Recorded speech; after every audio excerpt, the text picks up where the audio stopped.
for the day, I would like to invite the moderators, Dr. Uttara Das, Dr. Himanshu Sharma, and Dr. Amit Pasari. Speakers and moderators, kindly note that the allotted time for this session is 10 minutes, that is 7 minutes for the presentation and 3 minutes for discussion. I cordially invite our first speaker for the second section, Dr. Marty Manilesh. The free paper topic is Development of Organ and Tissues Donation and Transplantation at European Level. Well, I like to spend in the next 10 minutes. Thank you to the moderators, thank the Indian Society for this kind of invitation. And that is what we did in Europe in the last 20 years to develop organ and tissue donation. I will put the full screen. Okay, perfect. Well, you see that in Europe, we are in Europe in the last 20 years, we tried to develop the organ and tissue donation for transplantation. And the situation that Europe is half of India, 500 million of inhabitants. And the total number of donors is around 10,000 in 2015. Now we are 11,500 donation. We are 28 countries. And the total number of transplants performed, as you can see, is 35,500. But still the waiting list is too high. It's like 2 or 3 times more. 75,000 patients in waiting list. What we did since 2004 is to develop, with the help and funds of the European Commission's program for education of the health professionals, programs to create a quality systems for tissue bankings or for the hospital performance in organ donation, and also projects to develop the legislative, organizational recommendations for the best practice. And this is, I will summarize all these projects.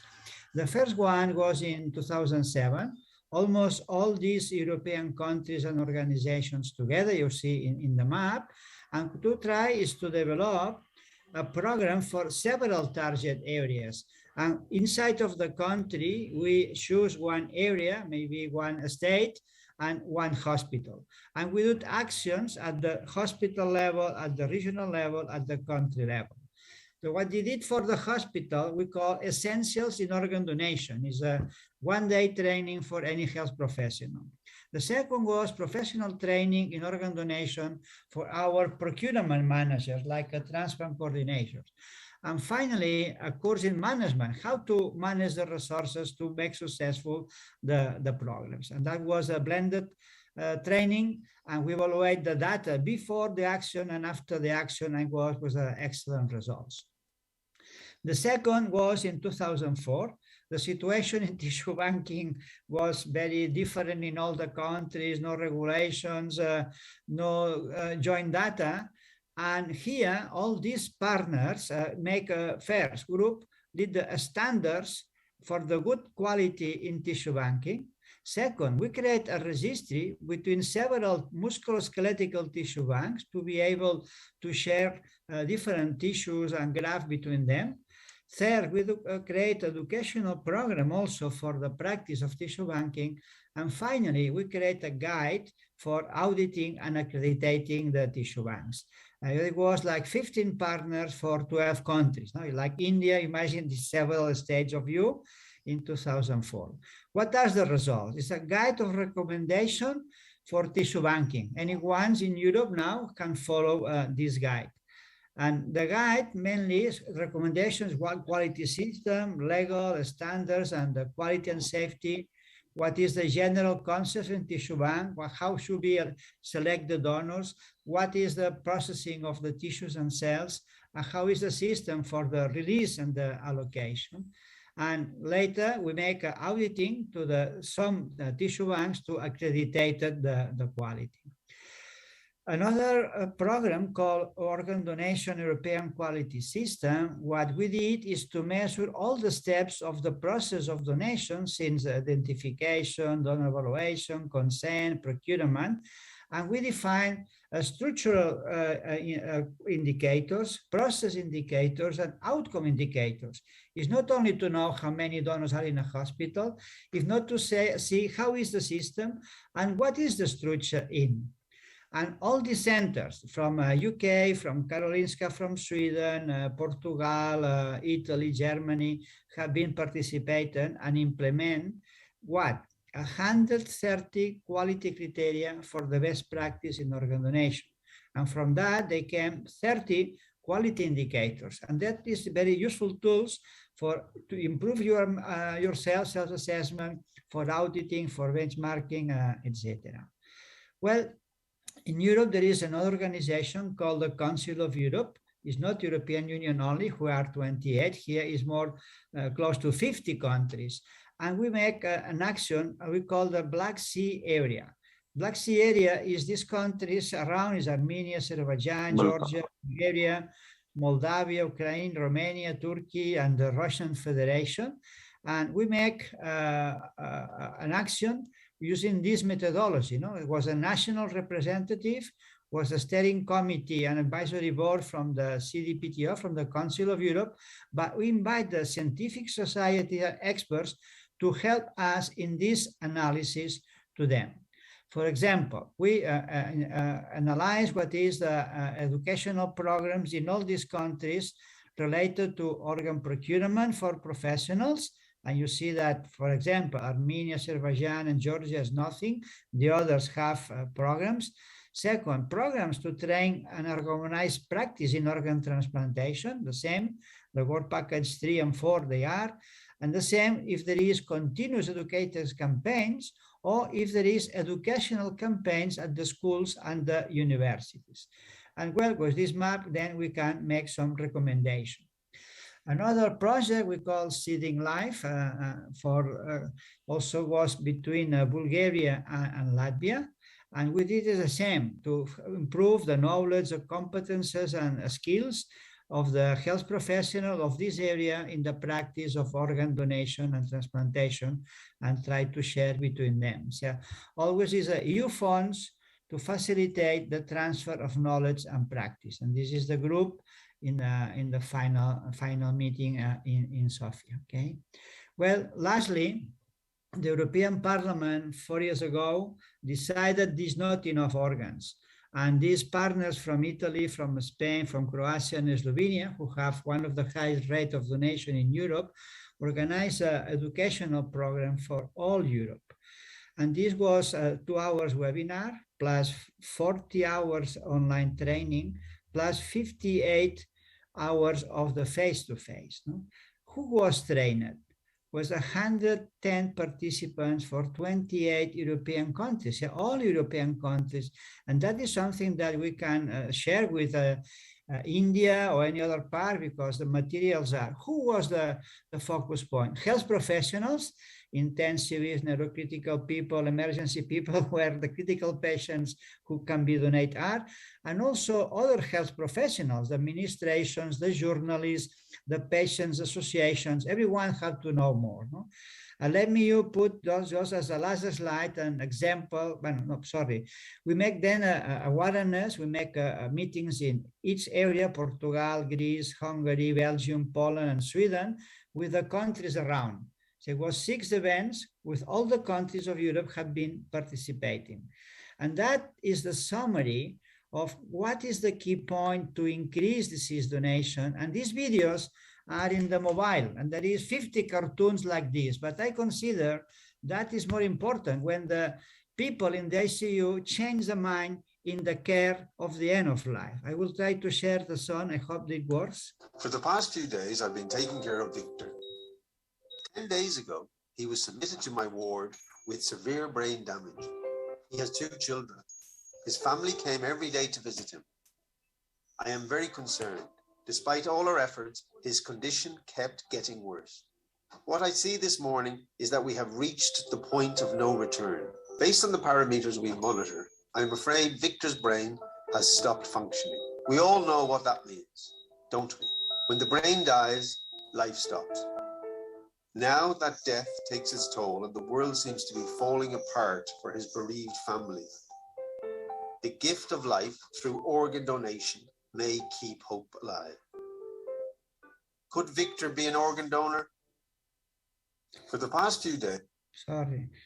Well, this video summarizes that if any ICU doctor or emergency doctor or neurosurgeon, when at this situation in the mind think, oh, now is the time to refer to start, the lack of organs will not exist. So in summary, we have created 7 consortium with 19 new countries. We develop and create educational tools. Sorry to interrupt, Marty. We are reaching the end of your allotted time. I would request you to. Okay, this is the last slide. 9,000 healthcare professionals was training, and there is a methodology of quality programs for assess in the living and disease donation. Thank you. Thank you, Dr. Martin. It's a very wonderful, crisp presentation of what the organ transplant or donation program is going on in European Union, especially in Spain. As compared to your place versus our place in India, the things are a little bit different. In your place, the more of the organ transplant is based on a disease donor transplantation, whereas in Indian subcontinent, the most of the organ donation are the live donor transplant, especially in case of a kidney transplant, and rest of the organs we are working hard. This ISOT society and other organizations are working hard on increasing the awareness to increase the disease donor transplantation so as to meet the need of the organs in our country. Thank you for your crisp presentation, and I think the second presentation is also yours. So please continue on your second presentation. I go to your point about the living also donation. That is a recommendation for the Istanbul Declaration, no? To increase the disease was the first presentation. But second, and you in India who do a lot of living, we have to ensure the protection of all living donors. And that is the source of donors for transplantation in the world. You see in green all the countries and the proportion doing living. Of course, India is in the top with 93%, and Spain is in the bottom with 12% of our donors. And we see this registry. Also, Spain is doing 7 transplant per million, while Turkey, Israel, Netherlands, Saudi Arabia is doing higher. India even don't report the total number of living donors to any registry, and the same for the liver. No? Well, we think that the living donation, self-sufficiency also is very important. And we have to work together, nephrologists, surgeons, transplant coordinators at different levels, hospital, regions, country, not only in my hospital, in my team. And the same, we did these 6 EU projects related to improve the quality and the safety of the living donors. The first is called European Living Donor Program. In red is Inge Laferman. Here in the middle of the picture, she's a nephrologist who donated his kidney to his husband 30 years ago. Our consensus is to regulate legal aspect, ethical dilemmas, living donor protection, and the registry model. And we created tools like informative leaflet for the potential donors, online database to registry, and a satisfaction survey to the donors afterwards. This informative leaflet which is available in 12 languages for each organ, for liver and for kidney. And we did in all European languages to give to the potential donors. Then we make a survey about the 54 questions about the quality of life. What was the perception and acceptance of the process? And the results was well. Well, this is the key.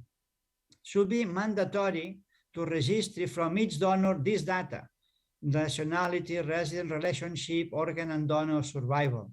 Second, it's recommended to do like a clinical follow-up, and will be for excellence to know how the donors are long-term about satisfaction, psychosocial well-being, and quality of life.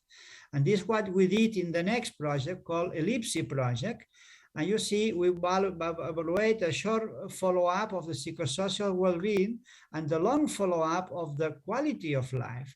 And that is what happened in the short follow-up. Pre and post donation, the quality of life of this living donor was not affected. Also, the patient health questions, there was not depression, no anxiety, no somatic disorder. So they remain exactly as they was before. The short follow-up of the social issues did not change. Look at the bottom. They said, how was the donors after? they got no change, 55%, was better because it's good to donate to your relatives or friends, and was even much better, the satisfaction in 27%. And that is something I think is nice. And in the long term, the quality of life by ES36 have been improved in all the aspects of the vitality, mental health, etc. No? Well, the registry has been used in Europe in the Accord project to upload all the data from Netherlands, Poland, Spain, United Kingdom, and the countries who have no national registry, they introduce donor by donor in the system. So the tool of the registry is useful. Another project, this Odecus project that we did for the organs, we also did for the living. And every donor center have to have these requirements, no? The registries, the identification, the evaluation, the follow-up, the donor protection. This is the points that, this is the criteria. But the quality indicators is every donor should be approved by a council and have to be in the registry, have to be identified, have to be long-term evaluated. And that is what was the recommendation of these projects. And we moved to one observatory, we did later on in 2014, have consensus and recommendations for living donation to guarantee the quality, the safety, and the transparency. 4 continents, 31 countries, 56 institutions, and 100 participants. And we resisted from those, from for the kidneys, 4,000 donors, and for the liver, 240. No? And we went to this recommendation about ethical points, kidney and liver follow-up, the protection, quality indicators. If a center do that, it's a high quality practice in living donation. And the last project have been do a European registry, and we have 30,000 living donors registered and followed in our tool. As a conclusion, the living donor self-sufficiency is a very important source. I congratulate what you are doing in India. Even you have to increase the disease, but this practice should be a start in the hospitals, the registry, the protocols, the protection, maybe to the regions, maybe to the country, to use all the world should have the quality practice in living donation and not only to do it. Okay, and thank you very much. Thank you, Dr. Martin, for this nice presentation on both the aspects of transplantation, disease donor, as well as the live donation work going on in your region. And I will ask other moderators to ask any question if they want. Nice presentation. Actually, I'm Dr. Uttara. Actually, I joined a little late, so please, you continue. I will follow the next paper. Okay. Thank you. Thank you very much. Thank you. My pleasure. Thank you. Thank you, Dr. Martin, for nice presentation. Thank you, sir. Next, I would like to invite Dr. Siddharth Herur to present on the impact of Kidney Donor Profile Index on graft survival in deceased donor transplants. So please. Yes, good evening everyone. So today I'll be presenting my study titled The Impact of Kidney Donor Profiling Index on the Graft Survival. This study is done in the Nizam's Institute of Medical Sciences, Hyderabad Nephrology Department, and myself, the presenter, and Professor Sribhushan Raju, Professor Swarlata, Professor Uttara Das, and Professor Gangadhar Taduri have guided me in this. So, a brief introduction. Donor factors have a significant contribution in deceased donor transplant outcomes. Historically, donor kidney quality was denoted by a classification system named as standard criteria and extended criteria donation. We all have been using that. But in 2014, there came a new term called Kidney Donor Profiling Index, which is called KDPI, which was introduced by OPTN as a screening tool for donor quality. So what is this KDPI? It combines a variety of donor factors. To be precise, it combines 10 donor factors, and it is expressed as a single number, expresses percentage from 0 to 100. So it summarizes the likelihood of graft failure after deceased donor kidney transplant.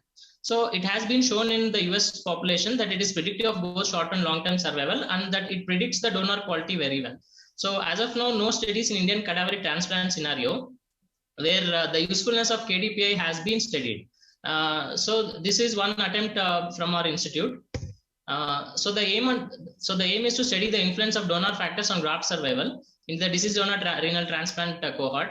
So the main objectives will be to investigate the different donor factors individually with graft survival at 1 year.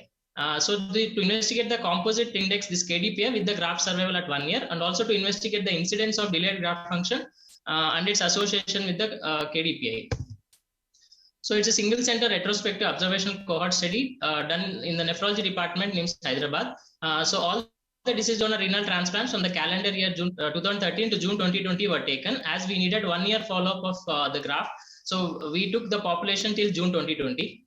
So all the deceased donor renal transplants were allotted under the Jeevandan Cadaver Transplant Program of the government of Telangana. So the inclusion criteria: all deceased donor renal transplants from 2013 to June 2020 with minimum 1 year follow-up. And exclusion criteria is death of the patient within 1 year due to any cause, and loss due to follow-up and missing data. So this is the calculator which is easily available online. This is the OPTN calculator for KDPI calculation. So it includes 10 donor factors like age, height, weight, ethnicity, hypertension, diabetes, cause of death, serum creatinine, HCV status, and DCT criteria. So based on this, we have calculated the KDPI for all the deceased donors and then proceeded. So the outcome measures, primary outcome measures, were creatinine at 1 year after transplantation as the quantitative graft function at 1 year. And secondarily, the secondary outcome studied was the graft function immediately during the post-operative period, defined by delayed graft function, immediate graft function, slow graft function. So statistical analysis, SPSS 21 was used. Categorical variables expressed as frequencies, continuous variables expressed as mean or median with interquartile ranges, and ANOVA, student t-test, and Mann-Whitney or Kurzweil tests were used wherever applicable. So coming to the results, there are a total of 225 deceased donor renal transplants happened during the study period. That is from June 2013 to Jan 2013 to June 2020. Of that, 23 expired within 1 year of transplant due to any cause, so we could not take them into the study. So 29 patients followed up elsewhere or missing or data are lost to follow. So finally, 173 deceased donor renal transplant were included in the study. So they were divided into 3 groups with KDPI less than 35, KDPI 35 to 79, and KDPI 80 and above. So these were the baseline characteristics, recipient characteristics. Total 173 donations we have studied. So age 36 is the mean, and gender male 58 to female 42%. And duration of RRT, that is dialysis vintage, cold ischemia time in hours, and the different induction protocol. These are the baseline characteristics of the recipient population. These are the baseline characteristics of the donor population. Age. Because the study is mainly about the donor characteristics, I'll explain this table. So age is 35 is the mean age with standard deviation of 14. Cause of death, 3 different, and all donations were only donation after brain death. We have not done any donation after cardiac death. So all are DBD, and cause of death are RTA or CV or hanging or anoxia. So mainly the main cause was RTA 62%, and creatinine retrieval time was also the mean creatinine retrieval time was 1.2, and 15% of the donors had hypertension, and 6% of the donors had diabetes. And this is the mean height and weight, and this is the mean KDPI. As you can see, 38.55 is the mean KDPI, the standard deviation of 24.50. So these are the baseline characteristics. So coming to the main table, these are the 3 groups where all the 3 different all the donors were divided into 3 groups with respect to their KDPI. That is 1 to 34, 35 to 79, and 80 and above. And among these 3 groups, the variables studied were recipient age, donor age, cold ischemia time, dialysis vintage, induction protocol, and rejection episodes. And as you can see, the continuous variables, for continuous variables, ANOVA test was applied, and for categorical variables, chi-square test was applied. So among these 3 groups, the recipient age, there was no, basically there is no difference, statistical significance between the 3 groups. Cold ischemia time also did not have any statistical difference between the 3 groups, or induction protocol or rejection episodes. So basically all these features, all these variables were matched between the 3 groups. Donor age had a significant difference between the 3 groups. So as the KDPI increased, the donor age also had increased. This was a retrospective observation. So coming to the KDPI association with the graft function at 1 year, which is defined by creatinine at 1 year. So the main the KDPI, as the KDPI increases, the creatinine at 1 year, that is how we define the graft function, it also increased. So using non-parametric correlation, Spearman's coefficient, it is very evident that the p-value is significant, and that KDPI is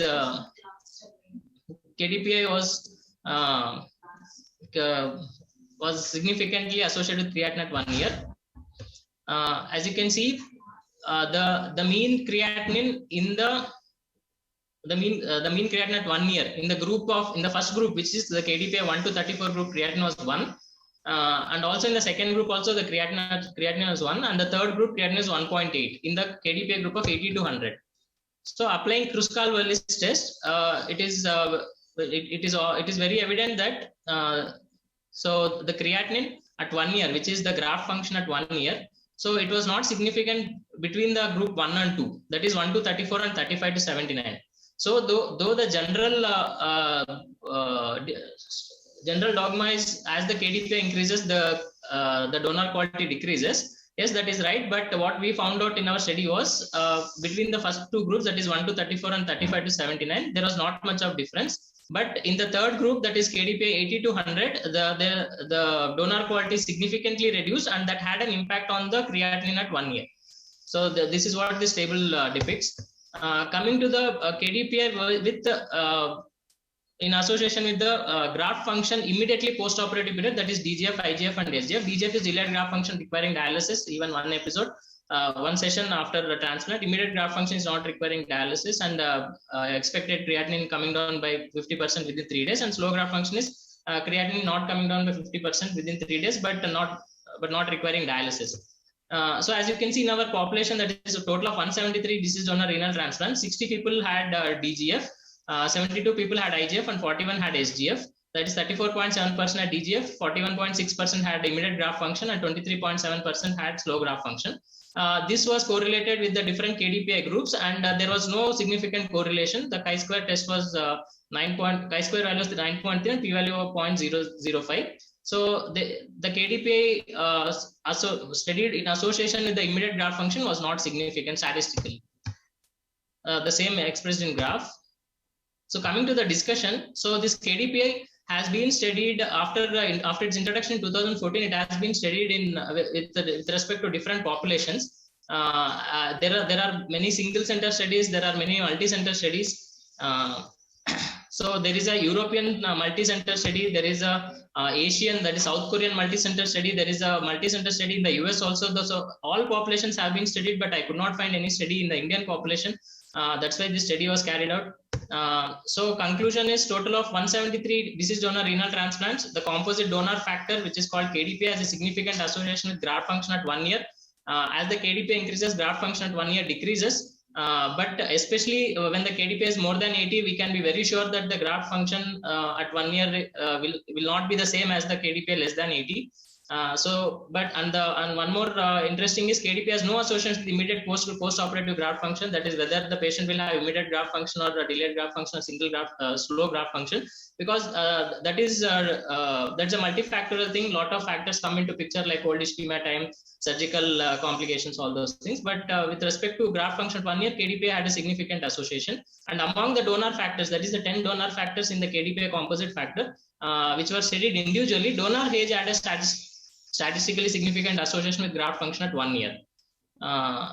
So the KDPI system provides the clinician with a guide to objectively assess the quality of the donor. Why we should objectively assess this? It's very easy to discard the kidneys, but now with so much waiting list, we have to use the maximum kidneys available. So especially in cadaver donation program, so we have to objectively assess, and we have to take as many kidneys as possible. So my point is, with the introduction of this KDPI system, which should be used by all cadaver transplant programs, less kidneys will be discarded, and it's an easily applicable scoring system, and it's an uniform platform to initiate and compare clinical studies. Thank you. Okay, Dr. Siddharth, it's a nice presentation. So we have 2 questions from here. So in your slide, you showed that KDPI, which is more than 80, their rejection rate, 2 patients are in rejection, 2%. or 2 patients. And whereas the KDPI is less than 30 and between the 30 to 80, they're having 7%. So how you explain this? Why it is KDPI more than 80? Why the rejection rate is low in your study? Yes, madam. That is actually the percentage is more. The number 2 denoted in that was the exact number and not the percentage. So in our study, in total of 173 donations, the KDPI more than 80 were 14 donations. So 2 out of 14 had rejections. So that percentage is comparable to the other 2 groups. Okay, the second question is how this KDPI is effect on the allocation of organ allocation, how it can be useful in organ and how it will help to use the expanded donor. Yes. So if KDPI is more than 80, we can avoid, that means the graft function is the donor quality is not good. That means we can allocate it to only to elderly people who have, there's something called EPTS, that is expected post-transplant survival. If it is less, we can allocate the KDPI more than 80% kidneys only to those people who have less life expectancy or less expected post-transplant survival. Thank you from my side. I think other moderator may have some question. Nice presentation, Siddharth. I think Thank we can take the next presentation. May I have the attention of moderators? Now we have Dr. Emre Karakaya for the free paper presentation, and the topic is kidney transplantation during the COVID-19 pandemic period, a single center experience. Dear Chairman and dear colleagues, I want to present you about kidney transplantation during COVID-19 pandemic period, a single center experience. COVID-19 was first appeared on December 2019 in China and spread to the world in a short time. It has been with comorbidity and immunosuppressed patients. On the other hand, it has been shown that there is no increased need for solid organ transplant recipients than normal population. In addition, postponing solid organ transplants can lead to increase in the waiting list and progression of malignant disease. Therefore, it's recommended that... Sorry for the interruption, sir. In the present study, we aim to evaluate results of liver and kidney transplant, which we performed in our centers during COVID-19 pandemic period. Between 1 March and 1 October 2021, during the pandemic period in our country, we performed 34 kidney and 7 liver transplant. According to our donor selection criteria, all candidates must be relatives or spouse of the recipient and more than 18 years old. If these criteria were met, the candidates were screened for COVID with PCR test and thorax computed tomography. Till the PCR test was completed, the candidates were isolated at home. If the PCR test of the patients themselves or their donor candidates were positive, their transplants were delayed for at least 3 months. After these procedures, if there is no suspicion of COVID, candidates were interviewed with the transplant surgeon about the details of the surgery. After this interview, all candidates were hospitalized in isolated service and evaluated medically. The second PCR tests were performed 48 hours earlier the transplant. In cases, deceased liver and kidney transplant, the donor candidate was screened for COVID with PCR test and thorax CT immediately. End of these procedures, if there is no suspicion of COVID, we started organ harvesting. In early postoperative period, both the donor and recipient were treated in COVID-free transplant routine immunosuppressive therapy protocol. During this period, we conducted surgical transplant route with the minimum number of personnel and number of team members. It was made compulsory for everyone in the hospital to wear a face mask. Also, we didn't accept visitors except mothers of the baby recipients. We restricted the multidisciplinary rounds of dietary, pharmacy, social work, and care coordination staff as much as possible. The recipients were daily evaluated physically, radiologically, and with laboratory tests. To assess nosocomial infections, donors and recipients were routinely performed COVID-19 PCR tests before discharge. 6 patients were deceased donor kidney transplant, and the other 135 patients were living donor kidney transplant. 2 kidney transplants were two-way paired kidney, and their donors were supporters of each other's. All the other donors were relatives with their recipients. Except for one donor candidate, all PCR tests were negative. The donor candidate whose COVID-19 PCR test results were positive transfers to COVID treatment centers. During the pandemic period, we performed 141 kidney transplants. 6 of these transplants were deceased kidney transplant, and 2 were two-way paired kidney transplant. The mean age of kidney recipients was 39 years. The average length of hospital stays was 8 days. All kidney recipients were discharged successfully. Postponing of the liver and kidney transplant during the pandemic period might cause the existing disease of the patients to get worse. It can also cause an increase in the number of patients on the waiting list. Our results show that liver and kidney transplant can be performed during pandemic period safely with exclusion of COVID disease and carefully patient's preparation before surgery. Thank you for your attention. Thank you, doctor, for your kind information regarding what you have done during the COVID pandemic.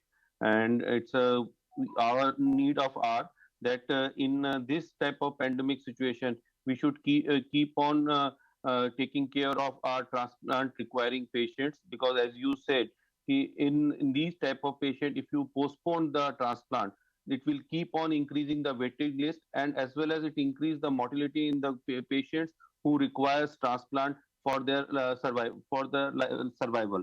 And I thank you for your this presentation. Any other question from other moderators, please? Numeric risk presentation.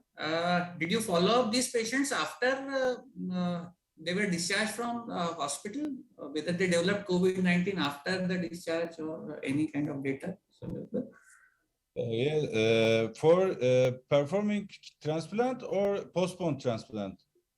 After transplanting, have you followed the patients for COVID-19? Whether they developed COVID-19 after the transplant, as most of the patient or the recipient are on immunosuppression therapies. Have you done the follow-up of the patient especially for COVID-19?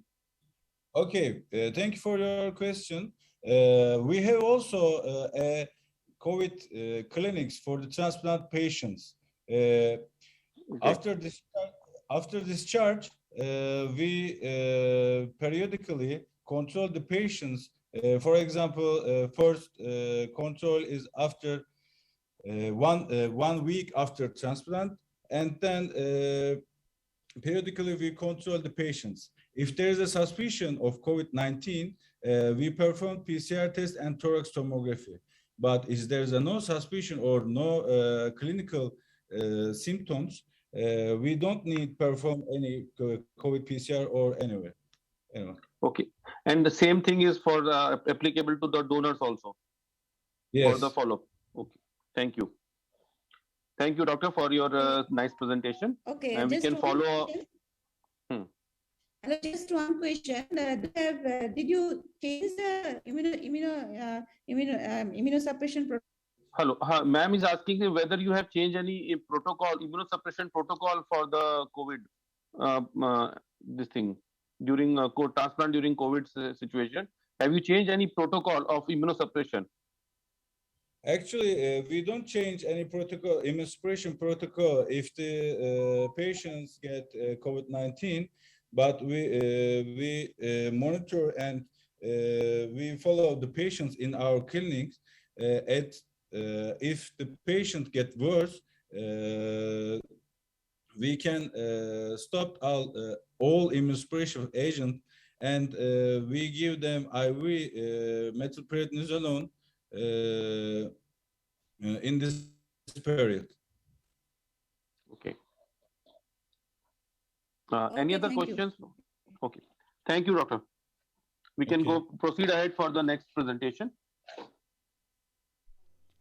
Moderators, kindly note, next we have Sanskruti Chauhan. The topic for the discussion would be Gender Disparity in the Field of Kidney Transplantation, a single-center retrospective analysis from 1999 to 2020. So, okay, a very good evening to everyone. I am Sanskruti, second year, soon to be third year nephrology resident from IKDRC Ahmedabad, which is supposed to be health sector transplant facility in India. So my topic for today is gender disparity in the field of kidney transplant. And this is just our data that we are presenting here from the last 2 decades, that is 1999 till 2020. Okay, all right. So on the top left corner, what you see is the world map of who, in essence, is receiving the kidney. So nearly 60 to 70% of the recipients of living as well as diseased donor kidneys are male. And this is not just true for the developing countries, but also true for the developed countries. In India, especially, you can see that more than 70% of the kidneys are received by men. On the bottom left corner here, what you see is the living donor pool. So what you see here is that 60 to 70% of your living kidney donors are women. In India, especially, 60 to 69% of these donors are women. And completely in contrast to this is what you see on the top right panel, wherein you see that nearly 50% of the donor pool amongst diseased kidney donors is contributed to by men. And this can possibly be explained by men being financially independent, men getting better access to medical care, men being diagnosed with more comorbidities, and therefore, in essence, contributing to the diseased donor kidney pool. And the problem of gender disparity is not just limited to renal transplant, but also to liver transplants. And you can see here, again, on the bottom right panel, that not just for renal transplant, but also for also for liver transplant, the live liver donor pool is contributed to by women, in a majority of cases by women. And this majority is approximately 50 to 60% in most parts of the world. Now, we published a study and we presented it in TTS Seoul in 2020, wherein we basically brought this problem to light of sex disparity in transplant. And not just for transplant, I'd like to say this problem is also prevalent for access to all forms of renal replacement therapy, including dialysis. And this was basically brought forward by the data from the Indian CKD registry, wherein which has approximately 52,273 patients enlisted on it, wherein you see that for every 2.3 males who have been enlisted, there is just one female CKD patient. When you talk about specifically the state of Gujarat, for every 2,500 patients, which has over 2,500 patients on dialysis, for every 3 men who are receiving dialysis, there is just one woman. When you talk about the disease donor waitlist, there are approximately 400 patients on it in Gujarat. And for every 4 men who are enlisted, there is just one woman. And if you talk about IKDRC ITS as a center, we've conducted over 6,300 transplants over the course of 20-25 years. And for every 5 male recipients for a kidney, there was just one female recipient. So living kidney donors have predominantly been, and still till date continue to be, women. And the problem is not improving. There is no trend that suggests that it is declining, but in fact, it's getting worse. This problem is not only prevalent across live donor kidney transplants, but also across diseased donor kidney transplants. And since 2000, we've also seen this problem come up in cross transplants or kidney paired exchanges. So when you talk about gender disparities in living donation, if we were to begin with that, you see that overall it is 71% of the times it is the females who are donating. Amongst them, 33.7% of the time it is the mother of the recipient that donates. Wives are the donors in 20% of the cases, and daughters and sisters contribute to less than 0.4% of the donations. If you talk about parents, most frequently the donor tends to be the mother. We do have a certain light at the end of the tunnel, if I may say so, because what we've observed at our center is that in the year 1999, donation by father was only in around 10% cases, and this has risen to 15% in 2020. When you talk about spouses, wives continue to donate in 90% of the cases as opposed to men, as opposed to the husband. So this is basically a pictorial representation of the same. And you see that all across 1999 till date, in fact, what you see is that nearly 60 to 70% of the time, it is the female who is donating to the man. And only recently do you see that it is also a male who's donating to a male. And most commonly, these males are the father of the recipient. Striking is that the male to female donation remains on an all-time low, less than 10% till date.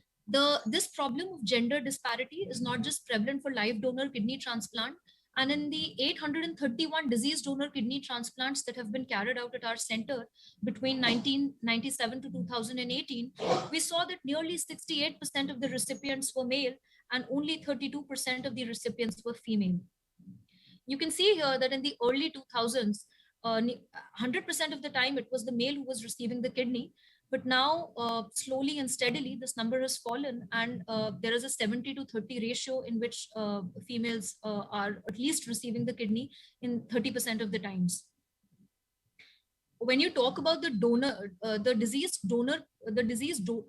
kidney donor pool, however, I'm sorry, what you see is what I've already explained before, that men tend to predominate the disease donor kidney pool, probably because they have more comorbidities and probably because they have better access to medical care.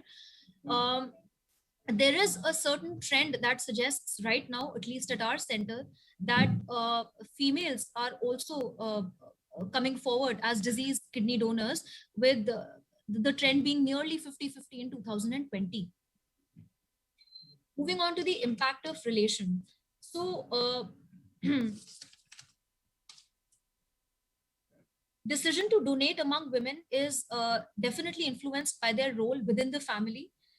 It is influenced by their role within the society, where mothers and wives continue to constitute the chunk of the donor pool, nearly 50%. In fact, what we've observed from our center's data is that in 1999, 20% of the donor, 20% of the time it was the mother who was donating, and this number has only risen to nearly 30% in 2020.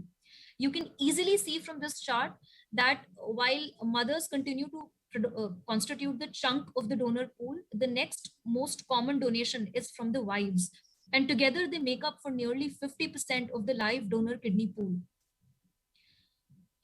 If you talk about kidney paired exchanges, which in our center, we've conducted nearly 440 kidney paired exchanges, that is nearly 10% of our live donor kidney transplant. 78% of the donor pool is comprised by women. Either they are the wives or they are the mothers.